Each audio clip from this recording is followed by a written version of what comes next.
పలికిన దేవుడవు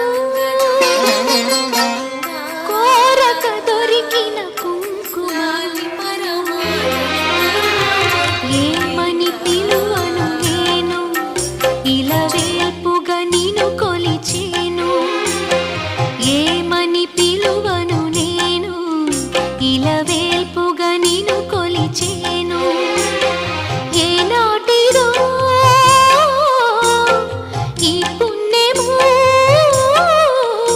ఇది కమ్మని తలపులు కలిపిన బంధము ఏమని పిలువను నేను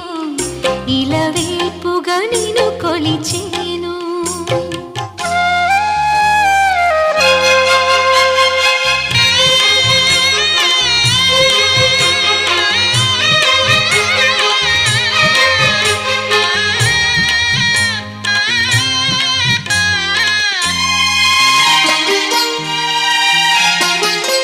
ఆలయమంటి ఇల్లు తన అక్కున చేర్చెను నన్ను ఆలయమంటి ఇల్లు తన అక్కున చేర్చెను నన్ను ఆ ఇంటికి నువ్వు దీపము నా కంటికి నువ్వు జీవము